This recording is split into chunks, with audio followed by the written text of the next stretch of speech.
Talking Grit, a Detroit Lions podcast. Powered by the Monroe County Reporters. Here are your hosts, Jason Harwood and Jacob Litton.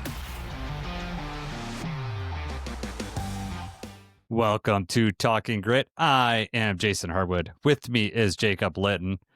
If it seems like I just talked to you, it is because we got a short turnaround this week because of being on Monday Night Football. So we're still kind of riding high from the Ravens win, and we should not look past this team. Browns just beat the Packers, as most Lions fans know. They have a really good defense, and defense wins championships, but maybe not when your offense is rated as low as the Browns. So we have a lot to talk about today.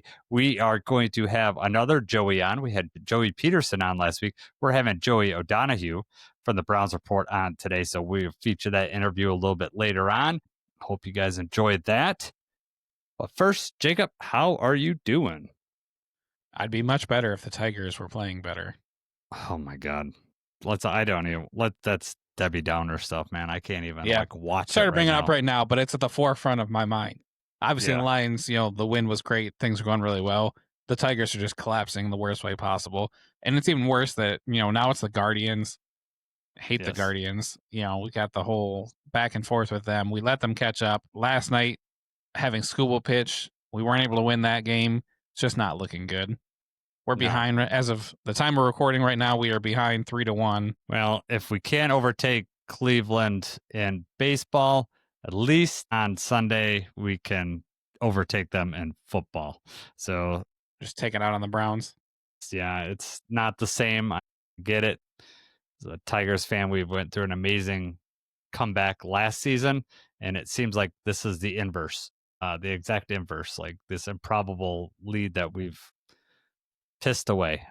But all right, now that you've made me really mad, let's talk about Lions transactions. There was one transaction today. Well, actually, a couple. Jacob, why don't you tell everybody what the Lions did today? So we signed tight end Ross Dwelley to the active roster from the practice squad. So we had him active last game against Baltimore. He played a few snaps, and now we have signed him to the active roster. We had the spot open from Davenport, so we didn't have to cut or do anything there. But then we did sign a defensive tackle, Quentin Jefferson, to the practice squad. And this guy's a 10-year veteran. He most recently played for the Bills. Didn't play, I don't think he played in any games this season for the Bills. He most recently played for them, but he started off 2024 with the Cleveland Browns.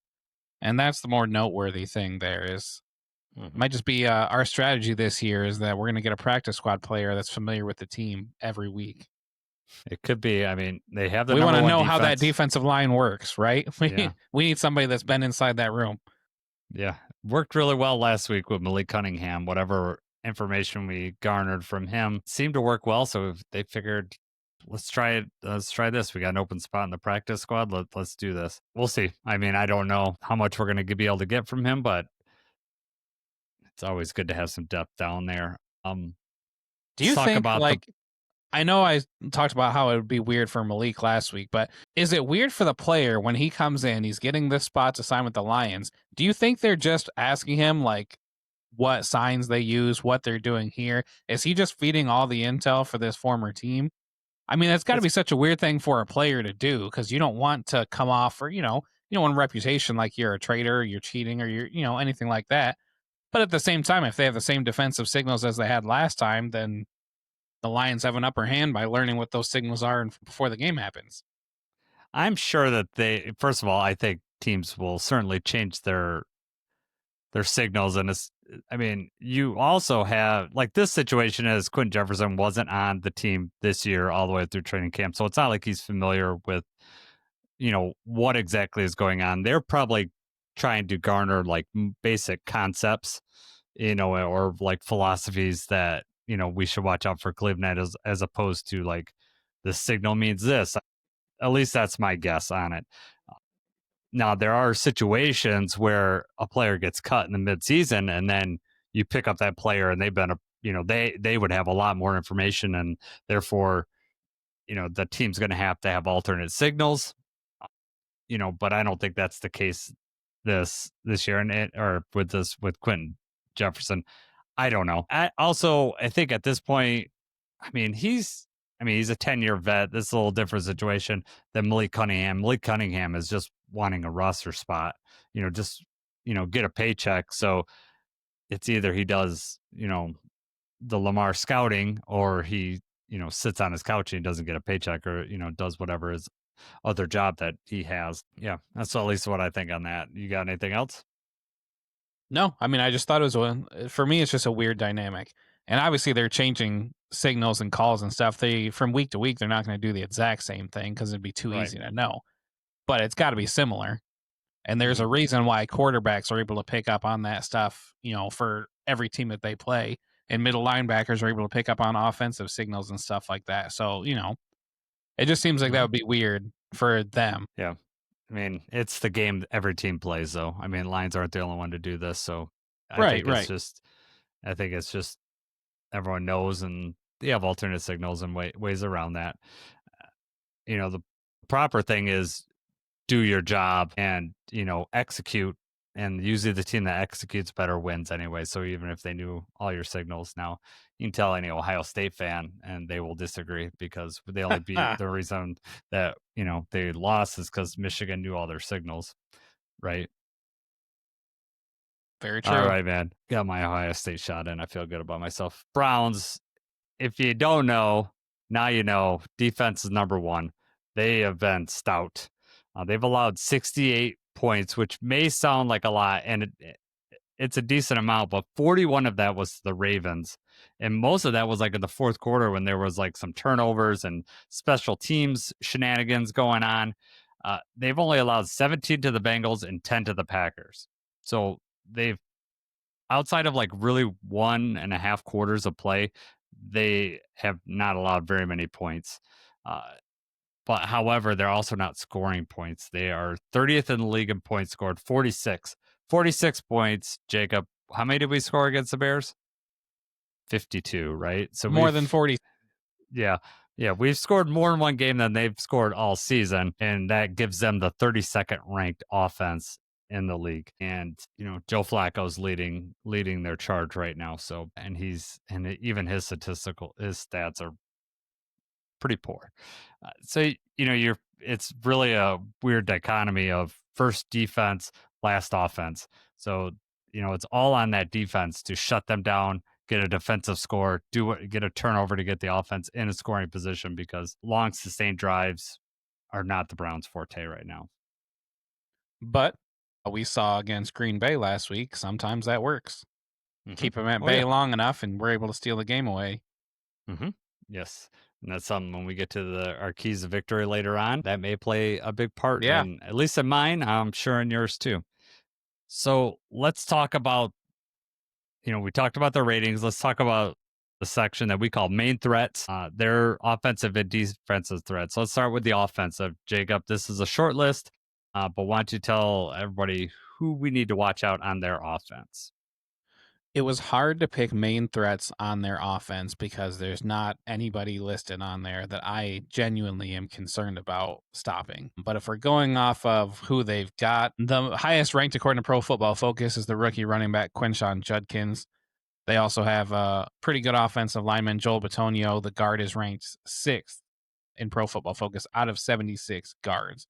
So Bitonio is pretty high. Quinshon Judkins, as of right now, is rated pretty high. You already talked about Flacco, and Njoku is still there. Jerry Jeudy. They've got offensive weapons, offensive players.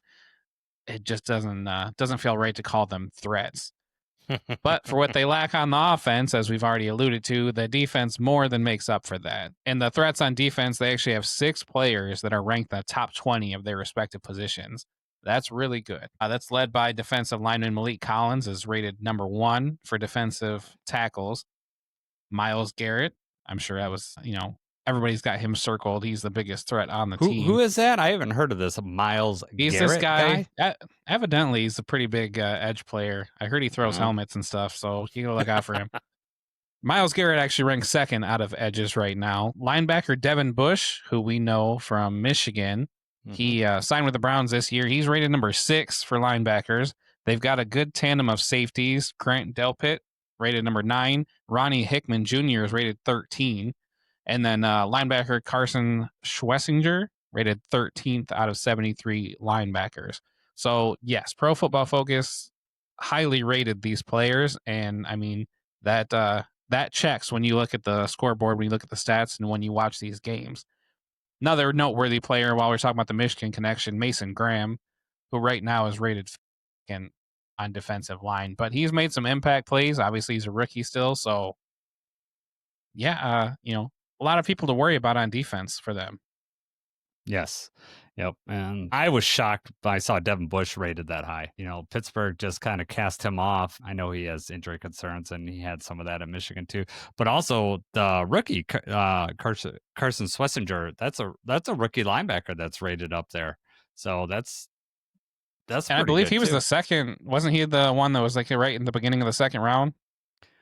Well, I know wasn't Quinshon Judkins I don't know how many second round picks do the Browns have. But that sounds about right. He was, second round. Graham was the first round pick. They got Quinshon and Carson in the second round, Dylan Gabriel and Harold Fannin in the third. So actually, they had a lot of draft picks in the first 3 rounds here. Yes. Yep. And they're all playing early, with the exception of the quarterback. That's because they're stuck in cap hell. they got between Myles Garrett and Sean Watson, they had to get some cheaper players. All right. As far as the injury report, the guard that you just mentioned, Joel, how do you say it? Batonio? Is that correct? Batonio, I don't know. Okay. I was just winging it. All right. Well, you sounded good. So you tricked me, and I'm it's sure about the confidence, Jason. Act like you know what you're saying, and then they just go with it. That's what I do with drug names. Just act like I know what I'm saying, and the customers don't know the difference. He did not practice today, but they're just saying it's more of a rest-related issue. Jack Conklin, their tackle, who's a pretty good tackle for them, has an elbow. He's limited practice. The safety that you mentioned earlier, Grant Delpit, he has a back issue, limited practice. Myles Garrett had limited practice, but that's a rest issue, not an injury-related issue. Mike Hall Jr., one of their defensive tackles, did not practice. Shelby Harris, another defensive tackle, has a hamstring, did not practice. David Njoku, their pretty good tight end, limited practice with a knee. Cedric Tillman, wide receiver, has a hand and hip issue. And the big one, at least that I saw in there, Denzel Ward, their star cornerback, shoulder injury, did not practice. So I don't know the extent if this is going to linger, but we have to keep an eye on that because that could definitely impact the game. Yeah, that's the big one to circle there. They definitely do not want to lose him. I also like how their official injury report had to put on there for Joel and Myles Garrett, not injury-related rest. Mm-hmm. They didn't want to have any suicidal Browns fans if they thought that Myles Garrett and Batonio were not going to play. Yeah, they don't want some of those content creators wanted to be able to make a video out of it, though, so they screwed them up. All right, as far as the Lions injury report, Taylor Decker's on there again. I think we don't put for rest. I mean, he has a shoulder thing, but it feels like veteran rest for Taylor Decker at this point. Daniel Thomas, our safety, has a forearm issue. He's more of a special teams player. Sione Vaki had left the last game with the Ravens with a groin injury. He did not practice. So I don't know his status going into the game. The other player that did not practice is Al-Quadin Muhammad, which my heart sunk a little bit when I saw that on there. But it was quickly resolved when Justin Rogers talked to him in the locker room and reported on Twitter that Al-Quadin Muhammad told Justin Rogers that he plans on playing on Sunday. So Jeremy Reisman almost had a little heart attack for himself. I don't know if you saw this on Twitter, but he said, "Oh no, we signed a defensive lineman today for the practice squad and Al-Quadin Muhammad." And Eric's like trying to calm him down, and let's hopefully Jeremy's okay. Derek Barnes showed up on the injury report with a limited practice with a knee. And then DJ Reed, they limited his full practice, had cramping. So I don't think that's because he was limited last week with a knee injury. Obviously played the whole game, played very well the whole game. So I don't think that's going to be anything to really worry about. But, big one, well, to make sure Al-Quadin Muhammad hopefully he gets a limited practice in. Sione Vaki could be, we'd like to have him on special teams, but Craig was inactive in the last game. So I'm imagining if Vaki doesn't go, then Craig Reynolds is just going to remain active in this upcoming game. Yeah, it's a shame that for whatever reason, Vaki just injury bug keeps hitting him. Mm-hmm. Yeah, I'm wondering if it's like he's compensating because he's had that hamstring issue. They're all like connected, all those soft tissue things. Like you injure one, and then you start favoring something, and then then you keep getting an injury. So I don't know. Is that ever a spot that you favor your groin over your hamstring while you're running? Man, I favor my groin. No one's around down there. Oh man, I set you up for that. You did. So I don't know if you saw this or not, but the laceration on Jack Campbell. They showed in the telecast that it was like on a block, but it was revealed today. Do you know how he got it? Did you see this on Twitter? No, I didn't see today. On Brian Branch's like missed interception, Jack comes up to him and Branch like lays on his back and flips his cleats up, caught him with a cleat in the face. And that's what happened. He got cleated. Branch getting up, cleated Campbell in the face. He was disappointed he get the interception, so he kind of rolled on his back and his feet popped up. And Jack was coming over to like console Branch or say help it's him up okay or something or whatever. Yeah, and Branch obviously didn't know he was there, and he was just I think he was just upset. So he's flipping on his back and putting his feet up in the air like in frustration that he didn't make that play and clipped Jack. I saw it on Twitter. No, I need to go see that. Yeah, that sucks. You see it from afar. At least the view I saw was an all 22 view. So you probably could see it on NFL Pro. Someone caught it, but I think someone probably asked Jack in the locker room today, one of the beat writers, and that's how that story come out. Because during the game, they were saying it was something else. All right. Any of those injuries concern you other than Al-Quadi Muhammad? No. I mean, I think Decker is just consistently going to be on here for just rest. He's just going to did not practice first day of the week. Hopefully that's what's going on with Barnes too, is just trying to get in some more rest time, limited practice there. The main concern for me was just Vaki. I want him out there, but I want him healthy, and just looks like for one reason or another, it's just not going to happen. I know. Yeah, I'd rather have him on the kick return team too. Then after Vaki got hurt, you saw who they put in back there. They put in Khalif back on the return team. Got some speed back there. That was interesting. Yeah, I'm all for that. Yeah. If I were, a team, I would be kicking it away from Khalif. I wouldn't be kicking it to Khalif, whoever else is back there. At least that's the way I would think about it. I think it's time we move on to our interview with Joey. So we'll do that and we'll hit you on the flip side. We want to welcome Joey O'Donohue from the Browns Report by Chat Sports. They have over 52,000 subs over there. He's spitting out good information for all the Browns fans, and now he's spitting out information for us as Lions fans. So welcome to the show, Joey. Thank you so much for having me, guys. It's exciting. We just beat an NFC North opponent, so we'll see if the Browns can put up a good fight against the Lions here Sunday. Well, we beat an AFC North opponent, so we are, we're helping each other out. That help ends right now. It's not going to happen this weekend, but we could thank each other, and we do appreciate you beating the Packers. That was a pleasant surprise, and it was awesome. Yeah. So Joey is a huge Browns fan. He was telling us, before we got on, he's always been a Browns fan. We, talked about our hardships and all. And so we're Lake Erie brethren here. And but one thing you can be excited about, Joey, is your defense. So it's playing at an extremely high level. We all know Myles Garrett. Who are some other players on this defense that Lions fans may not know the names of that are making this defense go? Yeah, I think there's a legitimate argument for the Browns defense being the best in football right now. If you look at the statistics, they're first in total defense. So they give up the fewest yards per game through 3 weeks of any team in the NFL at 204.3. So it's pretty much the defensive line as a whole that makes the Browns unit scariest. Obviously, Myles Garrett is playing in a different stratosphere than anyone else in the league this year. But it's Mason Graham, the rookie out of Michigan they drafted, who has been incredible in stopping the run specifically. I mean, Derrick Henry averaged 2 yards a carry against the Browns. Josh Jacobs averaged 1.9 yards a carry. Chase Brown, 2 yards a carry. Like, it's going to be tough sledding for Montgomery and Gibbs as well. It's that defensive line as a run stopping unit that makes them special. Malik Collins is another one of the most underrated interior pass rushers in the game.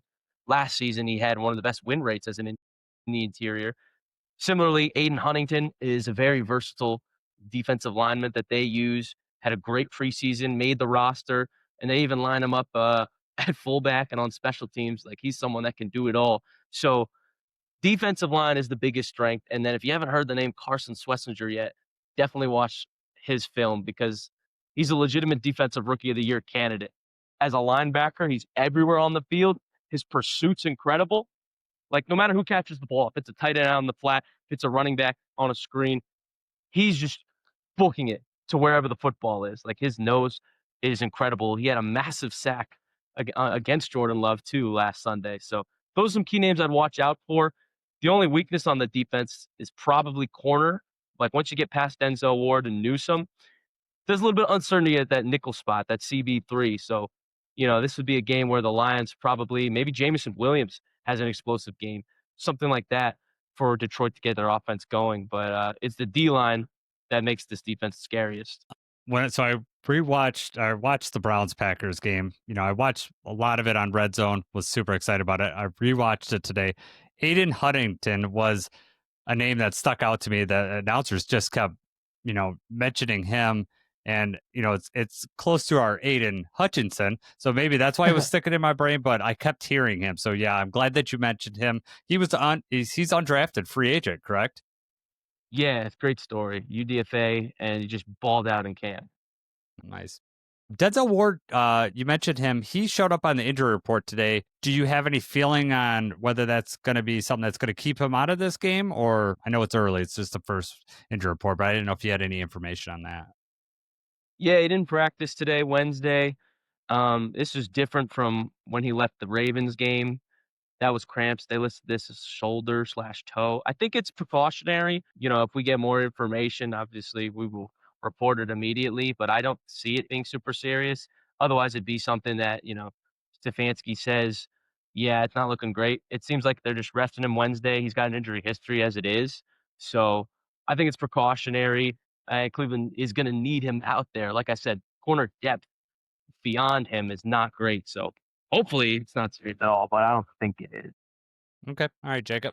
Key to that's also giving our quarterback time to throw the ball. So if the defensive line's crashing in too hard and Goff can't get rid of it, then the corner play is not as necessary, I guess. Somebody that you didn't mention, though, that we know, Devin Bush, linebacker out of Michigan. So he was kind of cast off by the Steelers.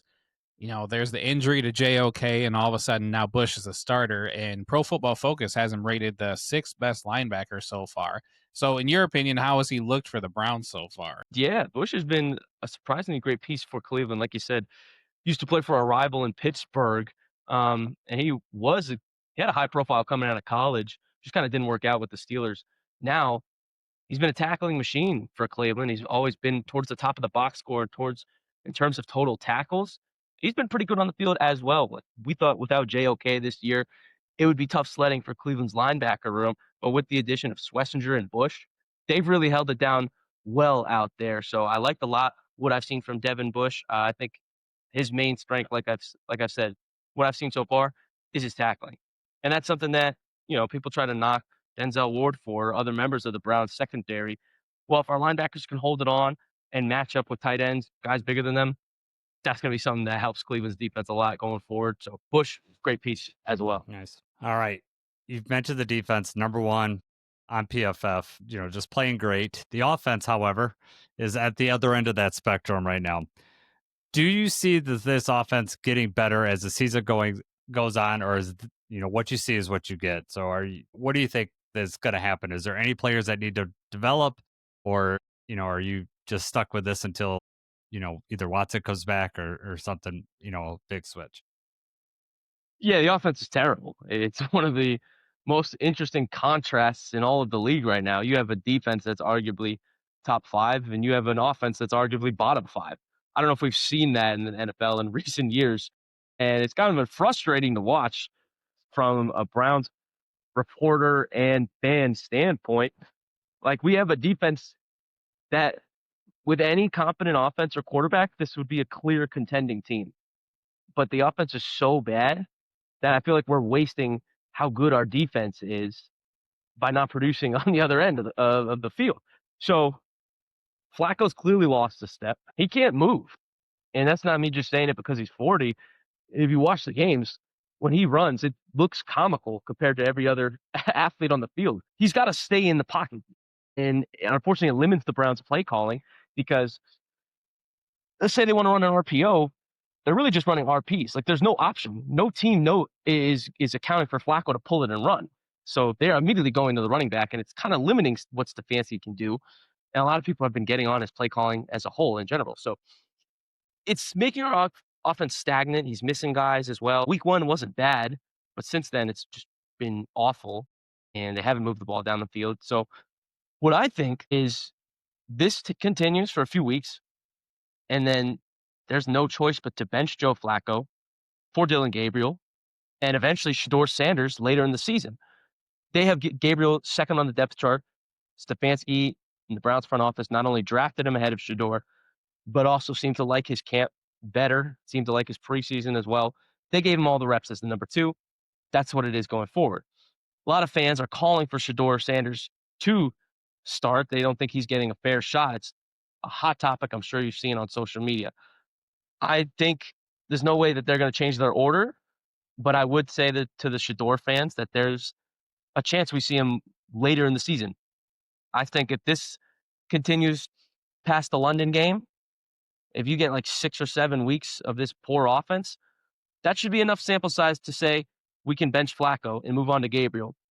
Gabriel's got like 4 to 6 games to prove that he can be the guy. If he sucks, we're going to see Shedeur later in the season. So it's not really a matter, it shouldn't be a matter of if, it should be when. Because like I said, the defense is playing so well, we can't afford to waste it. They're getting older. We don't know if we'll have this whole unit together next season. If the offense is this bad, something needs to change while we have a defense like this in Cleveland. Do you think that if they put Dylan Gabriel in, does the offense have the weapons to make him, to be able to allow him to be successful, that you would see that much of a change from Joe Flacco? Do you feel that way? Yeah, it's a great question because the offensive line has also been terrible. I don't know if I mentioned that yet, but that's probably the biggest issue of why our offense looks bad, because not only is Flacco missing throws, but he doesn't really have time to throw on a lot of his plays. Quinshon Judkins has been the one bright spot, as well as Harold Fannin Jr., the 2 rookies. They've showed out. Judkins is averaging over 5 yards a carry, which is remarkable in 2 games, behind a bad offensive line. Gabriel or Shedeur, if they get thrown in behind this same offensive line, it probably won't look as pretty as well. But their schedule is tough for the first 5-6 games up until they play Miami. They're going against a lot of tough defenses, right? They played the Packers. They played the Ravens.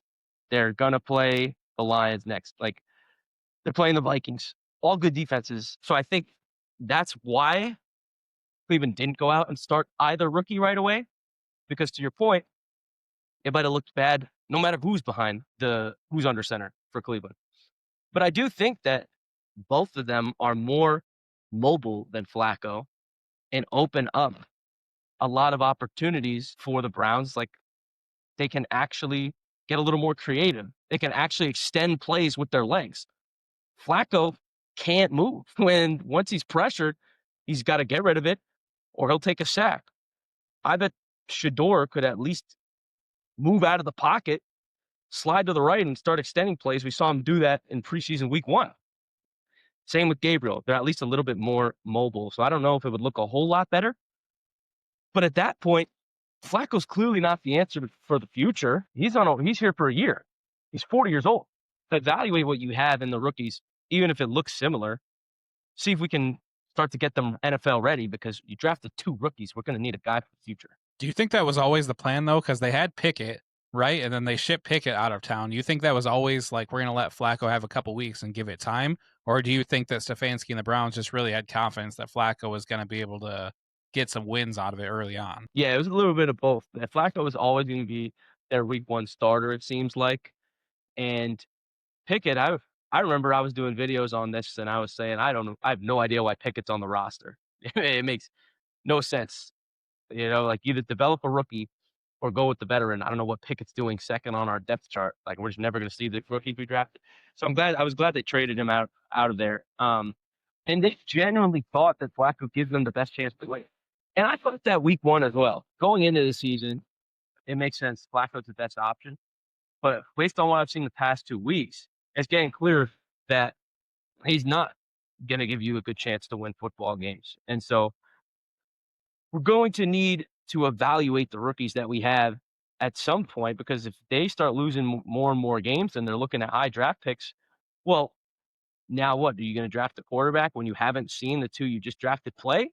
So I think it's only a matter of time before they actually get in there and Cleveland can finally do an evaluation on both rookies that they drafted. You had said the offensive line was poor. Now you're dealing with some injuries too. How is that affecting the situation that you got going on there? Yeah, so DeJuan Jones, our starting left tackle, has been placed on season-ending IR, and they went out. They signed a big tackle to replace him today, a former Las Vegas Raider, and he was on the Patriots practice squad. But it's banged up. Jack Conklin hasn't played in 2 weeks. He's our other starting right tackle, and it's an aging offensive line. It just hasn't looked like it did a few years ago. I think people forget Cleveland had one of the best offensive lines in the league when Nick Chubb was running like he was, averaging 5 yards a carry. That was partly because of our great offensive line. For some reason, it's not looking like that same unit, even though it has some of the same players like Joel Bitonio and Wyatt Teller. So not only is it injured, but it lacks depth. And now we just lost DeJuan Jones. So that is something that concerns me. Is if I'm not mistaken, the Lions sacked Lamar Jackson 7 times last Monday night. He's probably one of the hardest quarterbacks to sack. And now they're going to play a Browns offensive line that's been bad, is banged up, and as I've repeatedly said, a guy that can't move and extend plays. So this is probably the scariest matchup for me is Aiden Hutchinson and that Lions defensive front facing a Browns offensive line that is hurt. This is something Detroit can exploit. And what's so interesting about the match as a whole is, this might be arguably the best defensive football for Cleveland. The Lions might have arguably the best offense in the league. They're certainly one of the top ones in the NFL. So I think that's unfortunately going to outclass the Browns offense. And, it might be a little bit dirty in the first half. A lot of the games for Cleveland have started off slow. Teams, I think, are shocked by how good the Browns unit is as a whole. But I think the Lions offense picks up before the Browns, unfortunately. And that pressure that their line can get past the Browns O-line is a big part of that. Yeah. I think for the timing of you guys beating the Packers, like right before, we played you guys, like if we were going to ever have a letdown game, it was like, nope, they just beat the Packers. And, we were playing on a short week, obviously, because we played the Ravens. Yeah. So, I mean, you beating the Packers is like perfect just on its own for beating the Packers. Thank you very much. But then it is like say, yeah, you can't forget about this team, because that was one thing I tweeted out. Like you had mentioned about you shutting down both Derrick Henry and Josh Jacobs, like 2 yards a carry. I mean, those are your top tier runners in the NFL. We have our two-headed monster, and really that's how we beat the Ravens. I mean, the Ravens had no answer. I have a feeling that their rush defense is not that great. I'm sure Judkins probably had, he got his 5 yards carry. I don't know if he was gashing them like we were gashing them. Mm-hmm. Didn't watch that tape, but yeah. So now, does Judkins go between the tackles, or is he mostly outside? How are they using him? Yeah, and just to that Ravens point, Judkins was 6 yards a carry against Baltimore. 10 carries, took it for 61. He's a physical part of the tackle runner. He runs right into them, and he's one of the best after contact, funny enough. He's, I believe, second amongst all rookies in yards after contact, and he leads all rookies in rushing yards, but he didn't even play week one. So he's going to be a star at Cleveland. I'm super excited about him. He's explosive. And like I said, there's a bad offensive line he's playing behind. It hasn't mattered for Quinshon Judkins. So he's clearly the RB1 in Cleveland. They're using him like he's got a very high snap count. They're only bringing in Ford and Sampson on third downs here and there, but he's got that clear RB1 role, and he's been running hard. Nice. All right, Jacob, I'll let and you it's a talk weird now. dynamic, like you said, week one, but he also had that whole thing going on during training camp, and no one knew when he was even going to be coming to the team. So for him to pick everything up right away, fresh set of legs, and it shows. While we're talking about quarterbacks, I know we kind of hinted that we were going to ask you this already, but where do you think this team would be if they had kept Baker Mayfield? For rewriting history, God. and they did not get rid of Baker, where would the Browns be right?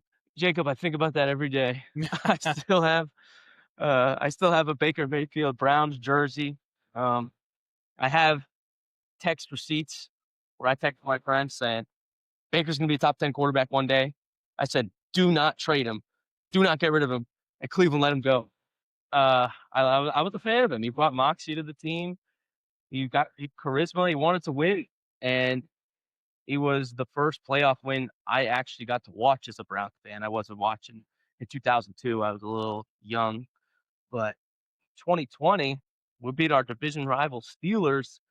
Probably my most electric moment as a Browns fan. Like, it was awesome. So if you put Baker behind there, this is a lock playoff team, in my opinion, because like I said, the defense ranked first in total defense. It's been the story in Cleveland for their entire franchises. We just need a quarterback. We've got guys around the quarterback. We've got maybe the best player in all of football. In my opinion, definitely the best defensive player in the league. A top 5 corner, like one of the best tight ends.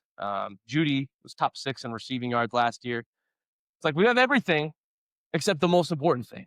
And so I think Baker would really take it the way on about that. Yeah, there was talk like when Jared Goff was our bridge quarterback, there was people screaming for getting Baker and in Detroit at that time, and he would have fit with the Dan Campbell, like the grit and just like that type of thing. I don't know if he's as careful with the football as Jared Goff, so that would have been interesting to get for that. He's more similar to like Matt Stafford, who we have here, just more of a gunslinger type. So at least, that's what I see. But I'm happy for Baker. He was supposed to get a win. If he'd have just took out Seattle the last week of the 22 season, then we would have made the playoffs. So that's the only thing I don't like about Baker when he was with the Rams. Yeah. And then also I didn't like it because he got a Rams win. He got cut from Carolina, came in, and then played like that Thursday night game after being with the team since Tuesday. And that, we would have they gave us a number 6 pick. We would have had a top 5 pick had Baker not come in and played playground football for a little bit and won that game. All right. Let's talk about your coach, Kevin Stefanski. Browns have been stagnant for a while. And, if you had any sort of offense, you would be, a playoff team. Why do you think he's still the coach? Why is the owner sticking with him this long? And is he just holding, till you get another top 5 pick, if that were to happen, top 10 pick this year? And then is he going to be gone, or you think he's going to be here for a while to see these rookie quarterbacks develop? Yeah, that's also a hot topic for Cleveland Browns fans right now. Like, Stefanski's kind of a roller coaster. He's a 2-time coach of the year, but it's like every other season, it's like an up and down roller coaster. Like, we're in the playoffs and we suck. And then 2023, we make the playoffs. Last year, we entered the NFL draft with the 2nd overall pick. It's like such a weird contrast with Kevin Stefanski seasons. And I don't think he's a bad coach. I think he's average. I think he would have, like, if he was to get fired, another team would pick him up immediately. But at the same time, at some point, you have to sit back and say it's not working with Stefanski in Cleveland. I think his play calling has regressed. Like, teams have kind of figured out his scheme. He loves play action. And there were clips surfacing against the Ravens game where it seemed like the Ravens knew exactly what the Browns were going to run. Like, it gets a little boring with Stefanski. I wish he would utilize some of our weapons a little bit more. They're starting to get Isaiah Bonded in the mix, who's got blazing speed. Judkins, Dylan Sampson, who's great in open field. You have Njoku and Fannin. I would like a little more 2 tight end sets. A lot of times they do put them both out on the field, but like, there's so much you could do with a lot of the young stars that we have. And I haven't loved his play calling till week 3. Like I said, the offense has been dreadful. So I think he's on the hot seat. If there's a losing season, less than 5 wins, I don't think he's in Cleveland after this year. Maybe he's on a 1 or 2 year leash for me of bad seasons from the Browns front office standpoint. Now, if they can get closer to thinking like 500 this year with that defense that they got, Jim Schwartz, defensive coordinator, the only coach that should be locked in Cleveland. I think he's done a great job with the defense over the last few years. But Stefanski on the hot seat. If there's another losing season this year, I'm calling for him to be fired. Yeah, he had that season in 2020, make the playoffs. Then he's got 2 years of almost 500, 8, 9, 7, 10. Then the next year they go 11-6, make the playoffs again. But then the 3-14 season last year, I mean, it was surprising to me that they even brought him back again. But then, here we go, we're doing it again. And from an outsider's standpoint, it's just hard to see him keeping his job again if they have another season like that. Yeah, that's kind of what I'm thinking. Like if there's another season like last year's, 3 wins, I would be calling for him to lose the job, and I think a lot of Browns fans would at that point. All right. One last question here. So we always ask just for you to have a general prediction about the game. So it might not be like the final score. It could just be, either a player, an over-under, just anything. Any prediction. If you're going to predict something's going to happen in the game, what do you think is going to happen for sure? Okay, interesting. So not necessarily a direct score prediction. You don't have to have a score. You don't have to say win, lose. I mean, you can if you want, but it could, specific player to highlight, just something you think is going to happen here. Okay. I think one thing would be I got a couple things for you. One, for look out for Jameson Williams. I think, like I said, Cleveland's cornerback depth is lacking. Look out for him to catch a bomb. Don't expect Montgomery and Gibbs to do what they do. I will caution Lions fans with that. So I gave you the list of star running backs that couldn't run against Cleveland this year. Cleveland's rush defense is ranked first in the NFL statistically as well, in terms of rush yards per game. So it's not going to look like it did against Baltimore. The only thing I would be worried about is Gibbs getting receiving work. Okay, if you're a fantasy football player, he'll still get his PPR points. Montgomery's not going to have a bunch of yards rushing. I'll tell you that. He's probably going to average 2 yards of carry, just like the past few running backs have. That's not to say he might not get goal line touchdown or whatever, but the yards per carry is not going to look good for Montgomery. And then I guess I would lean Lions in this matchup as an unbiased, objective reporter. But when I get on my live stream on Sunday, then there might be some magic in the air. I was feeling it at the start of my live last Sunday. Everyone in my chat was getting hyped up. All the Browns fans were saying Cleveland, and I was like, I'm kind of feeling something right now. I can't even explain it. The stats aren't going to back this up, but I'm picking the Browns. And it was just a miraculous fourth quarter win. We did the Lions that service. We beat Green Bay. It was electric. Watching it was like, you get the interception, you guys, score the touchdown, and then immediately get a pass interference, and then Tucker Kraft gets down there, and you're just like, this is how it's going to end for the Browns. And then, just like half the games, it seemed like on Sunday, you guys blocked a kick, and that looked like it was going to be a scoop and score for a second. Like, just looking at it live, I was like, oh, it's going to be. And then I was like, please, God, make this kick, for you guys. And, luckily it was, there was no question. That thing was like, I don't know if it's dead center, but it was not anywhere close to the post. So, yeah, thank you very much. We got you, dude. That was a miracle kick. That was Andre Schmidt, who missed a chip shot against the Bengals on week 1. And we lost that game by 1 point. He missed like a 36-yarder to give us the lead in that game. So he lined up from the logo 55 yards away and drilled it against the Packers. It was just like unbelievable. Yeah. It's a great feeling, right? We had a guy line up for a 67-yarder on Monday, but he had the distance, but just not enough accuracy. It's hard to do. We wanted to take that record back from the Ravens because they hold it at our stadium the longest ever at 66, and we could have had 67. Theirs was at the end of the game to beat us. Ours would have been at halftime, but we took it to them and beat them anyway, so it was awesome. Yeah, there you go. Yeah. All right. Before we head out of here, Joey, why don't you tell everybody where they could find your stuff, and if you got any like game preview stuff, Lions, like more, with Lions information or stuff about the game, why don't you tell them where they could find that too? Yeah, man, for sure. Appreciate that. If you want to hit me up on Twitter, It's at Joey070. YouTube channel that Jason mentioned is called The Browns Report. We also have an Instagram. It's literally Browns Report IG. And then if you guys are diehard Lions fans, something you'll probably be interested in is we are putting out another Browns Lions preview later this week. I think we're going to put it out this Saturday on the Browns Report YouTube channel. So look out for that. We cover all the ins and outs, everything you need to know about Cleveland and Detroit's matchup. So you guys might be interested in that. It'll be this Saturday probably out on the Browns Report. Yeah, that's me. Thank you guys so much. And you go live too, right, during the game? Yeah, we also want to pop in.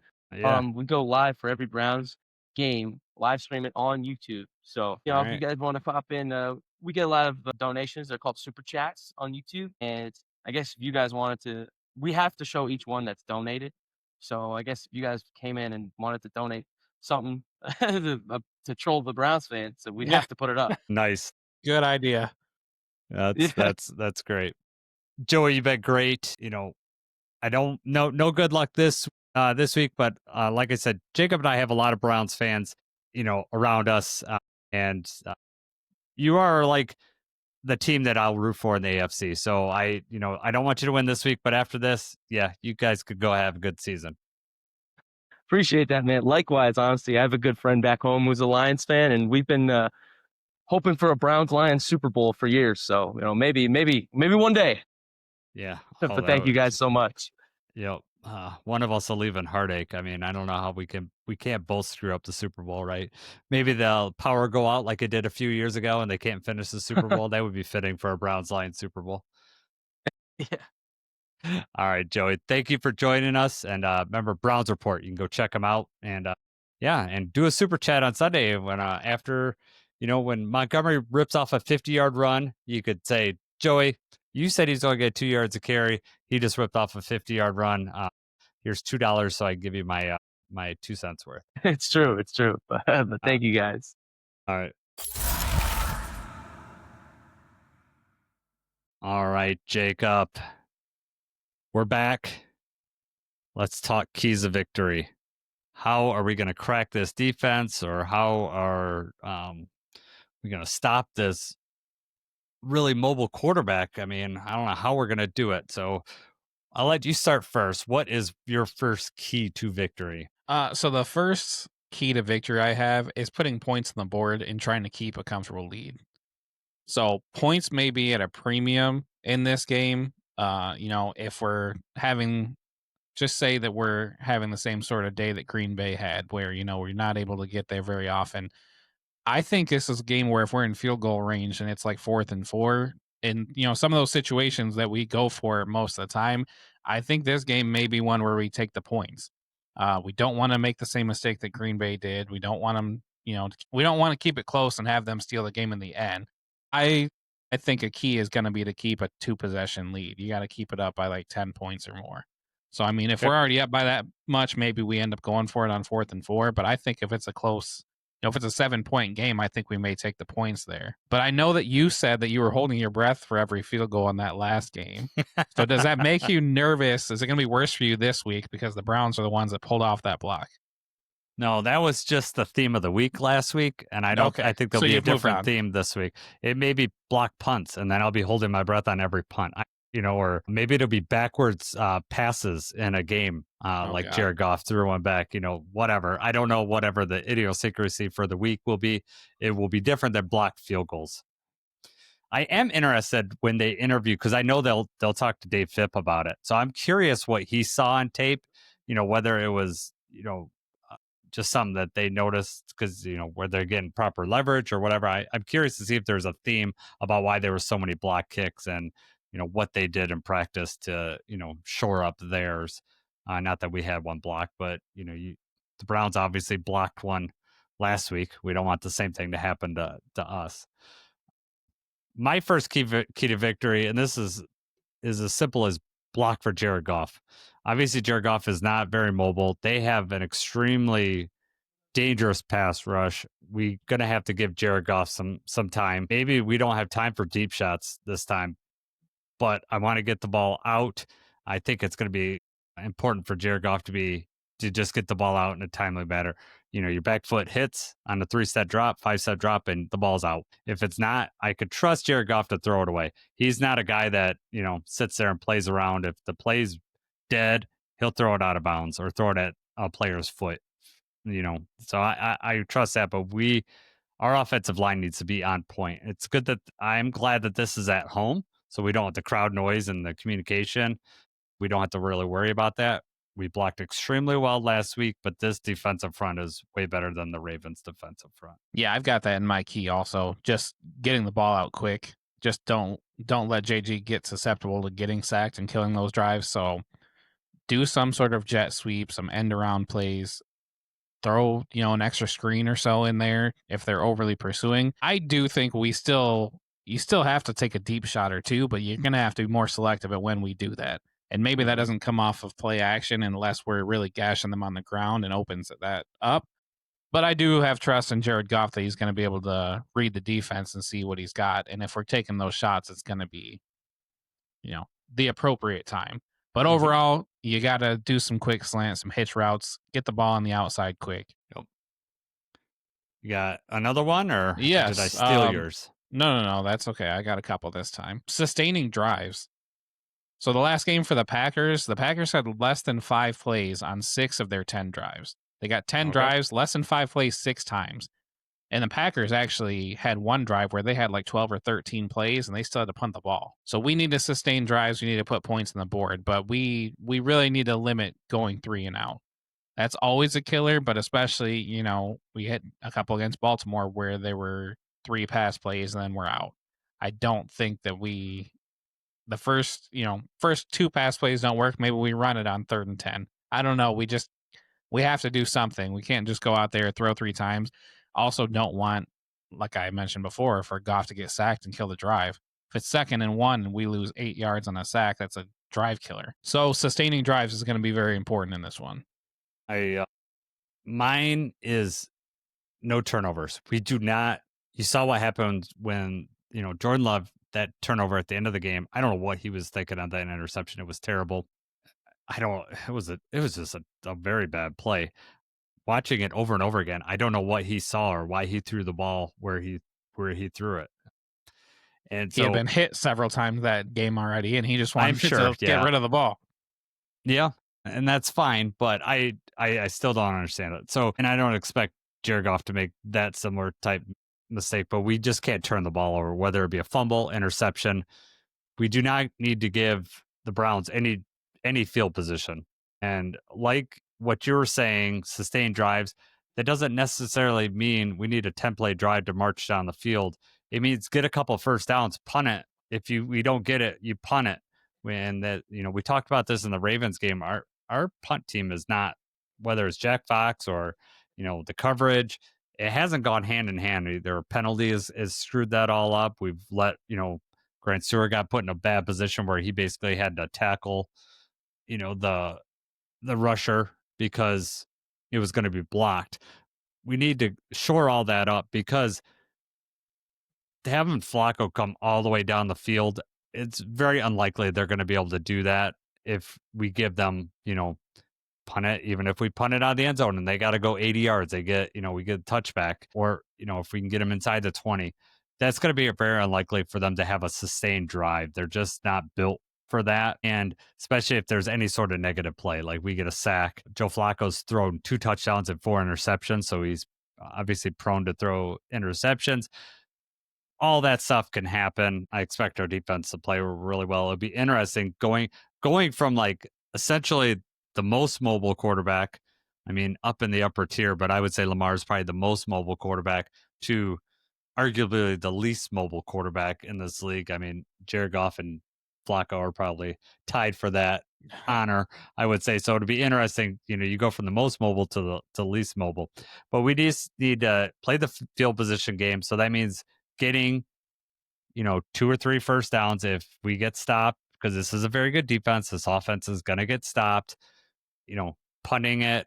And, that it means also for me not going for it on 4th down. Like you saw, we're at midfield, 4th and 3. I might just trust our defense on this one and punt it and be on it. With Ravens was totally different.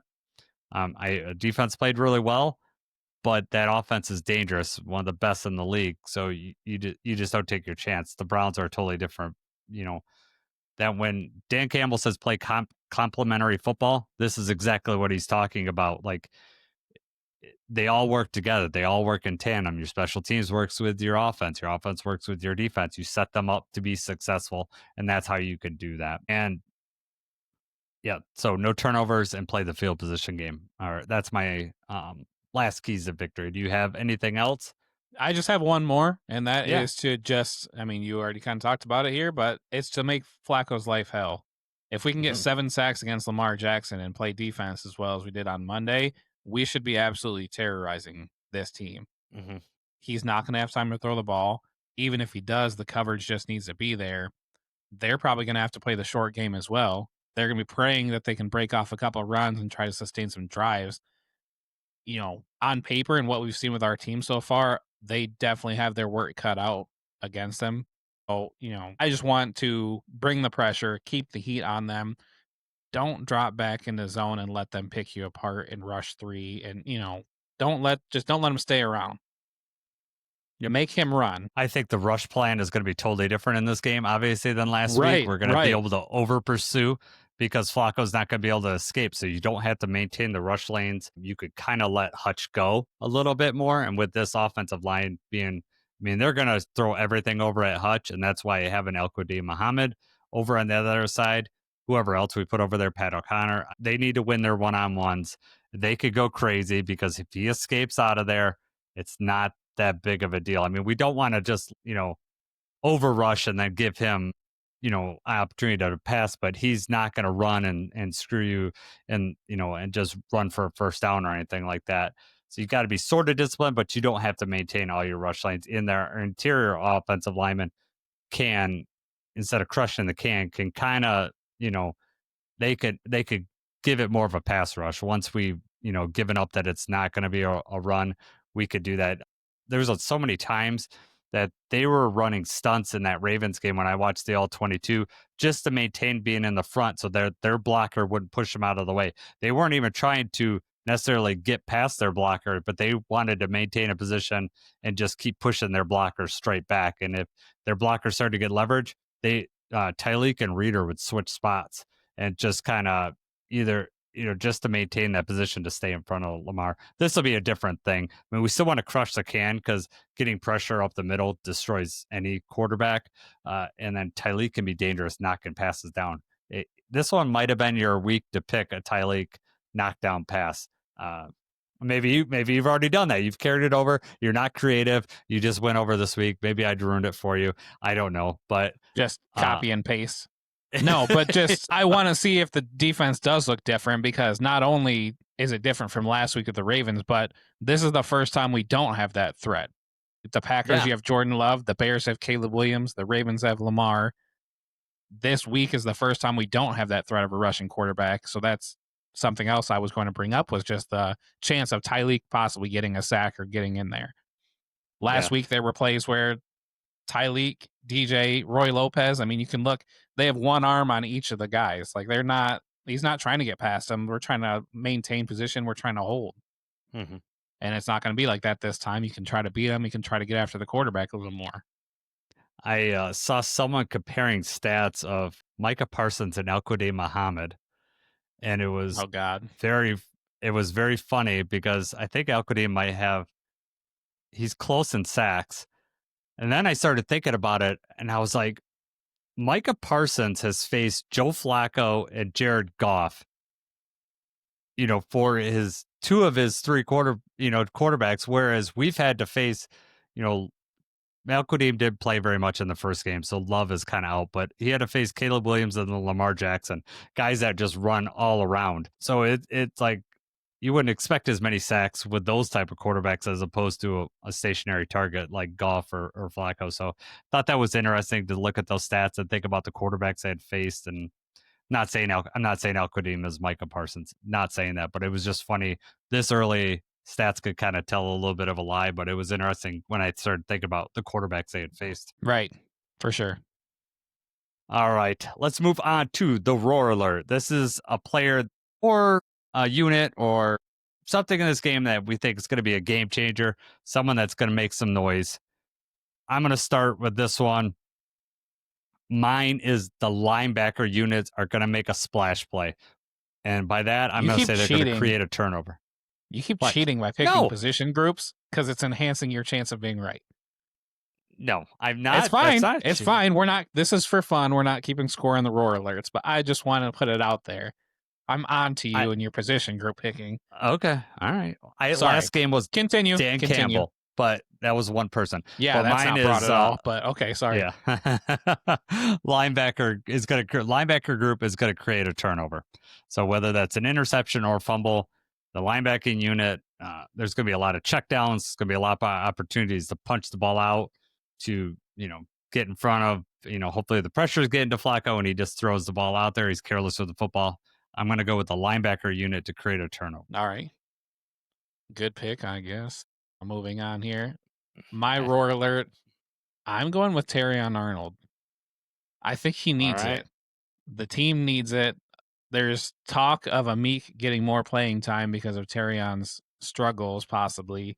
He's under a lot of pressure, and I think he needs to step up to the challenge. I don't necessarily want to put it out there that he's going to be getting a pick, but he needs to have a big game. He needs to not have any penalties. He needs to just show the tight coverage. He needs to be a shutdown corner for this game at least. It's a big game for him to show out.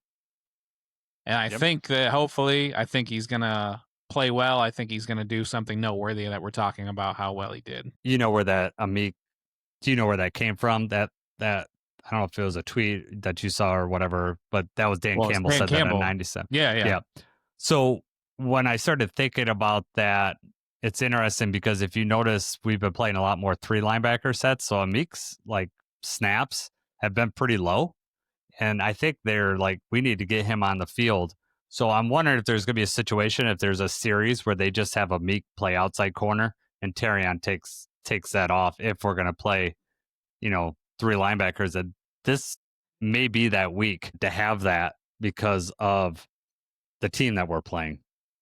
They don't have a lot of flashy wide receivers. They're not, not overly scared of any weapons that they have on the offensive side of the ball. So maybe the week to do that, and does Amik take one series for DJ Reed and then one series for Terrion, and that gives Amik, more reps, gets him out there, and then also gives our top corners a rest during the game. It's possible. Right. And that maybe it's not even entire drives. Maybe he's just coming out and they're swapping in and out. They're shuffling around a little more. Mm-hmm. What do you think that says about the, defensive coordinator? Shep obviously was a linebacker. He likes having the linebackers out there. And then, seasons previous, we had AG, who was a defensive back, and he liked having the nickel. He liked moving the safeties around. That's just funny how that turned out. Yep. Well, I not that I don't like our cornerback room. I think our defensive backs are really good too, but our linebackers are playing really well since the first week. The first week was a little rough, but they've been playing pretty well. And I kind of expect that with, Shep taking over. He thinks, I'm sure he thinks as a defense from a linebacker's point of view, because that's the position they used to play. And he kind of designs things with that in mind. And he also coached that unit, he coached those same players. So he knows what they're capable of, how that room operates. And he probably has a lot of confidence in that room. So he's, going to trust his guys to be on the field. They can keep shutting Lamar Jackson down. I'm going to keep trusting that, Right. Did a good job. All right. Why don't you hit us with your, let's go over to the Grit Guarantee. It's time for the Grit Guarantee. All right, Jacob, I'm going to let you go first. All right. My Grit Guarantee for this week, I'm going to say that Jared Goff throws for 250 plus yards. 250 plus. So the Browns held Jordan Love and the Packers to 125 pass yards. And then the week before that against the Ravens had 207 yards. Lamar had 207 yards passing. So I'm going to say Goff breaks 250 in this one. The Browns have a stingy run defense. Hopefully Goff can spread the ball around, prevent them from crashing in. Complimentary football in this one, but I'm going to say that Goff gets 250. All right. I'm not going super bold on this one, and you can make me fun of me for it, but the Lions are going Jason's to hold. guarantee is that there's going to be a football game. There will be. Yes. I guarantee that I will be at the game and cheering. No, I am going to say the Lions hold the Browns to less than 14 points in this game. Okay, that's good. So I know it's kind of cop out with this offense, but no garbage time touchdowns. This team's too proud. They're not going to let that happen. I think that it could be a low scoring game. What is the over under on this game, Jacob? I don't have that in front of me right now, actually. Why don't you look that up? And I got it. Yeah. yeah, it'll be an interesting game. I'm excited to go to the stadium. Coming off this big win from the Ravens, it's going to be loud. Being close to Cleveland, it'll be interesting to see how many Cleveland fans are at the stadium. They tend to cross travel. The tickets are really expensive, so I don't know if that's going to cut people down. But I know for a fact, like one of my old professors is a Cleveland fan, and he's got a Lions fan buddy, and he's going up to the game. So I'm sure there's situations where there's people with season tickets. They're friends with people from Ohio, and for whatever reason, they bring a fan from the opposing team into our stadium. But I still expect it to be crazy loud. They announced the offense in the first game, week 2 against the Bears.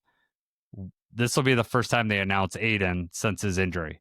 And so I'm expecting it to be very loud. And so we'll see how it goes. You got the over-under on it? Yes, over-under. So the Lions right now are favored by 9.5 points, and the over-under is at 44.5. I'd love for Lions to just hit that on their own. That'd be right, awesome. exactly, But, right. Be like what when you said the under and the Lions hit 52 on the Bears. So yeah, it'd be interesting. But it might be a defensive battle, and I just obviously trust our offense a lot more than I trust theirs. So as long as we do our keys of victory, hold on to the ball, be careful, be smart. And I like your idea of like Dan Campbell being a little more conservative. Go for the field goal, get the for sure points in this situation, just because, that might be just enough. You can get it to 2 scores. You might be enough to win this. Right. Get the wiggle room, take the points. Mm-hmm.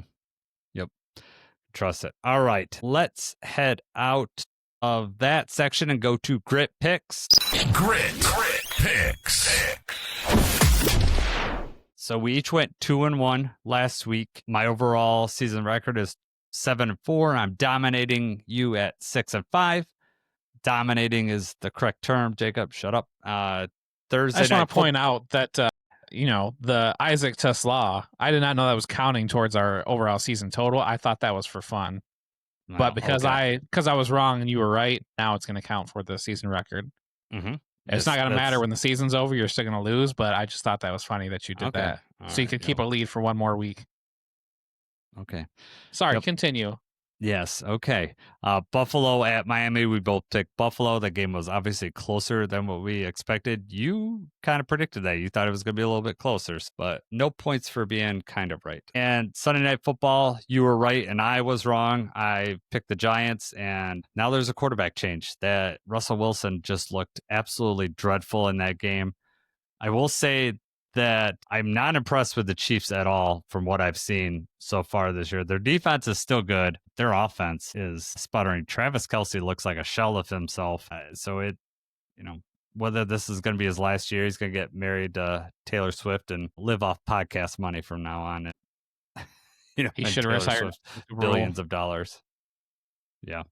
Been off and just got married like right then, do the Super Bowl, get married, and right in the end zone. And then we, like Jacob already said, Isaac Tesla, we don't pick the Lions game. So if the Lions are in primetime, we pick something, something interesting for the game, whether an over or under, something that we're going to try to pick different on. That was at least my goal in this section, because if we had did the over under, we both would have picked the over. So it's going to be a different thing for each Lions game that's in prime time. But this time said Isaac Tesla over under 1.5 catches. He had 1 in the first 2 games. Decided to go 1.5. Jacob did over. I did under. 2 targets, no catches. So that's how we've come with our record totals. Let's move on to this week. There's 4 games that we're picking.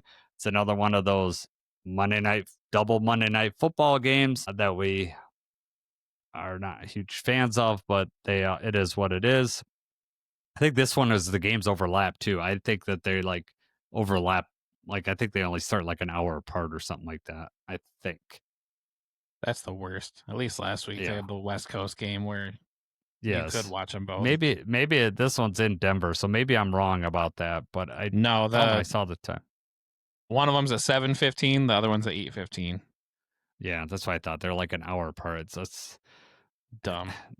it's really dumb. So you can't even watch both games. So first game is Seattle Seahawks favored. At least when I don't know if the lines changed, but when I wrote this yesterday, it was 1.5 points, and they are going to Arizona. Looks like I'm up first. I'm taking Arizona in this one. I know Seattle's favored. I think Arizona, being at home, they're gonna win this one. Stupid. So we're already changing on the first one here. So this is where I catch you.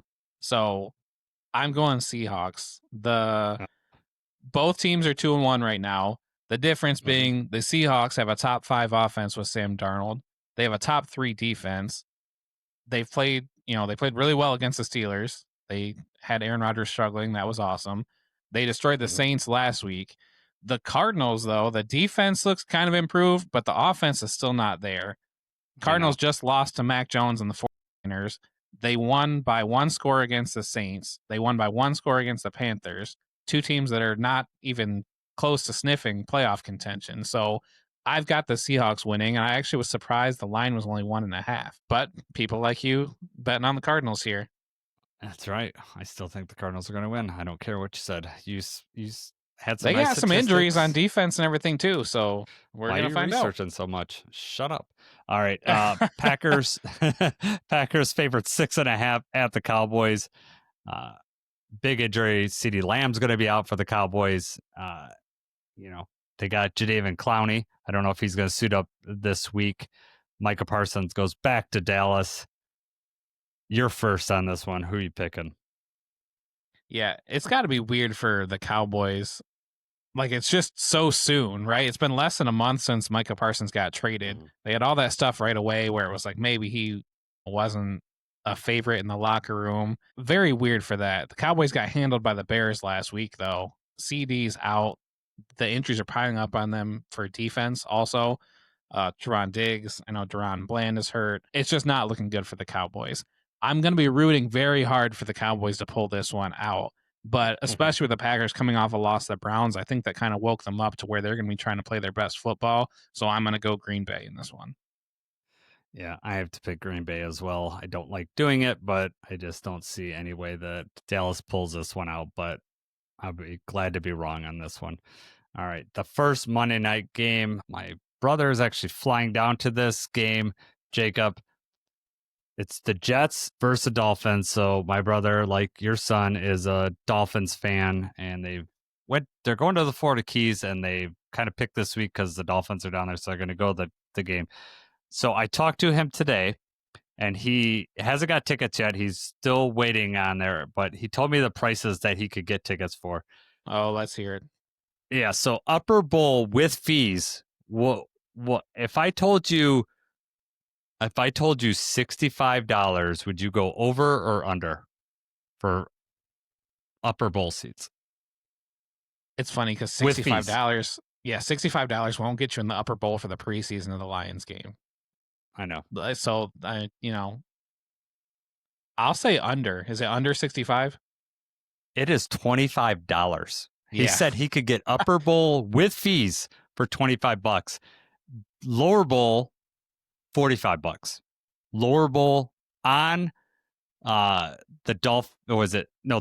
visitor. He's on the visitor side, not the Dolphin side, the visitor side.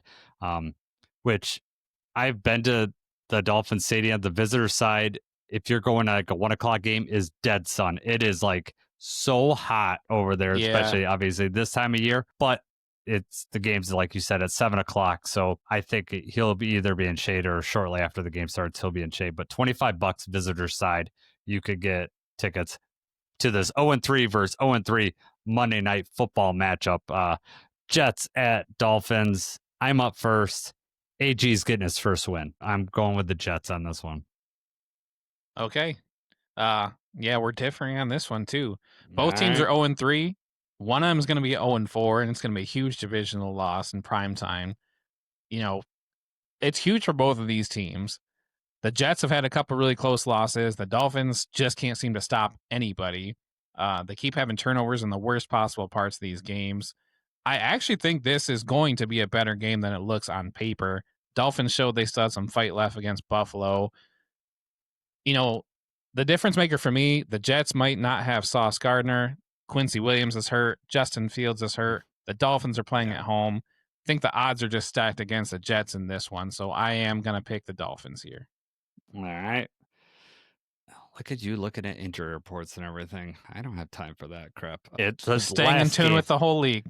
Yeah, you're the man. I look up to you. I want to be you when I grow up. Cincinnati Bengals at Denver Broncos. Broncos are favored by 7.5. You're first on this one, Jacob. You're picking Browning and the Bengals, right? Yeah, this was not particularly hard for me. The Bengals got embarrassed by the Vikings. It's only week 3, but they're just reeling right now as a 2-1 team. They don't have Joe Burrow, and the only key to winning for that team is to outscore everybody. You take Burrow out, and you're just not going to be able to do that with Browning at quarterback. And especially with a defense like the Broncos, they're playing in Denver. Denver's 1-2 right now. All 3 games were close losses, so they, I think Denver's just going to be attacking the Bengals relentlessly. So I definitely am picking the Broncos to win. Yeah, I got the Broncos too. Will the Broncos have a perfect rated defender on PFF like the Vikings did? Was it Isaiah Rodgers? What's his name? What was his? Isaiah Rodgers, the one that returned the fumble and the pick six. Yeah, pick 6 and return fumble, 2 touchdowns. The pick 6 was a tip, so that was somebody else tipped that ball and he got it. But that fumble, he's the one that punched that out, and then he picked it up and ran the rest of the way. So great play from him. Don't give the Vikings too much praise. We don't like that around these parts. But yeah, the Broncos are just going to wipe the floor with the Bengals. Cincinnati continues, like you said, when you're an offensive team and then your quarterback goes out, oh man, that's bad news for the Bengals. All right, Jacob. Put all their eggs in one basket, and then it just came crumbling down. So it did, yeah. Nothing on that. If they pull it out against the Broncos, then the Broncos are going to be the ones with a lot of question marks, and they're going to be reeling next week. I just don't see it happening. I don't see it happening either. All right. Tell me what you're doing for the Browns game on Sunday. Is the plan? Are you at home with the boys watching, or are you going out? What's the plan? I do not ever go out and watch these games. I am at home. I'm fully locked in watching with my kids. Especially with a game like Cleveland where, we're so close to Cleveland. We know Browns fans. It wouldn't be hard for me to find some Browns fans, got family members or whatever. I don't want you here while I'm watching the game. I don't want any distractions. Nobody's talking. Yeah. So I'm fully locked in here. I know you're planning on being at the game, right? You're going to cause some more false starts. Yeah, exactly. All by myself. No, I will be there. It's going to be fun. It's going to be loud. So my question for you is, so you saw me cheering, that short that's out there. It's been seen by 27,000 people, seeing my guttural scream. Have you ever had an outburst like that at a game? Or what's your go-to? Are you like a yes and a fist pump, or, how? There's a yes, let's go. There's a lot of let's go. I say that a lot. It's definitely toned down for me. Michigan games, I think, are more so than the Lions. Lions, okay. I'm watching. I'm fully tuned in. I'm excited, absolutely.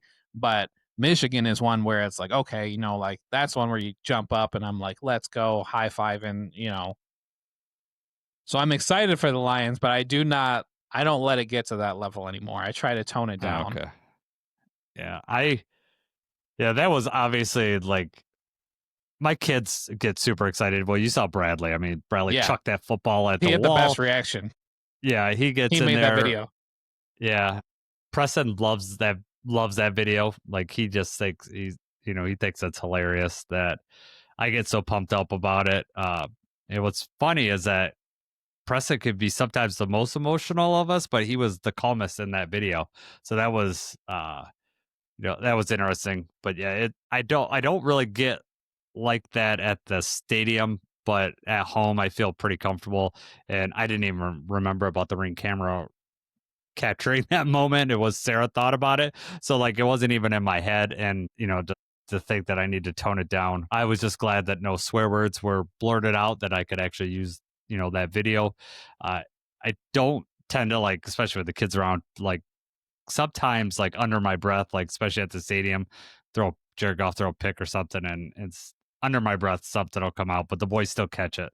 And they're like, Dad. Meanwhile, the person 2 rows in front of us is screaming out like obscenities like crazy. Like, it's at a football game. But I try to tone it down for my kids. But I was so excited in that moment that when he punched that ball out, that it was just like this emotional release. And Sarah likes that I, do the guttural scream towards the boys, and then I do it at the TV. Like I pause for a minute, and then it's another outburst comes out. Sarah just finds that hilarious. But yeah, I was wondering at what point you were like, let me break out the Ring camera and see. Sarah did. Sarah got it because, well, I think what made it. I think at some point I said, Sarah, I was like, because we were all joking around, like that was like an over the top moment or whatever. I wasn't embarrassed by it, but it was just kind of a funny family thing.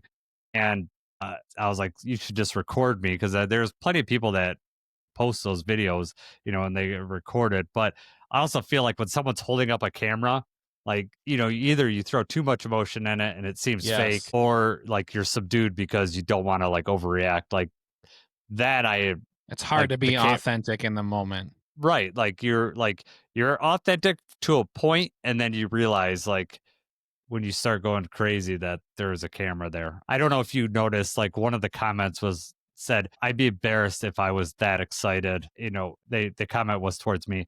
I'd be embarrassed if I was that excited at a game I wasn't playing in. And my comment back was very simple. Like, I'm at home. I feel comfortable with my family. And if this is the thing that you chose to complain about today, I'm sorry that you're not having a very good day. Yeah. It's like whatever. Why does it matter? Like, is it ridiculous to like have that strong of emotion? Maybe, but I know from comments that everybody has said, they're like, that may have happened at my house. People. Right. Whatever. Do you say so? I mean, because when I'm at the game, when you're in the environment, I'm definitely doing that, or I'm much louder, and that's when you're high-fiving the people next to you and everything. But you don't really do that much when you're there at the game? I'm not like that guttural scream, like probably not like that. That's when it's acceptable, though. Yeah, but and maybe it is like that, but it's hard to, when it's so loud in there, you don't really, you can't tell how loud you are. You can't even hear like how loud you are. Like I know I'm screaming at the top of my lungs when the defense or a third down play or whatever. I mean, it's just hard to know. And plus I have noise canceling earbuds in. So it kind of muffles a lot of the noise.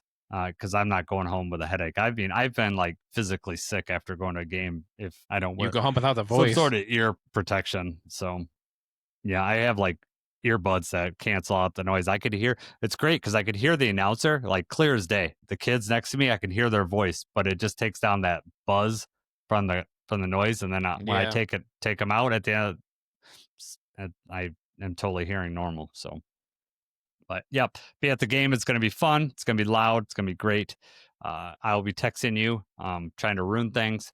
I'll also be texting you, be like, "Did you get that play up?" Like, right, your boss.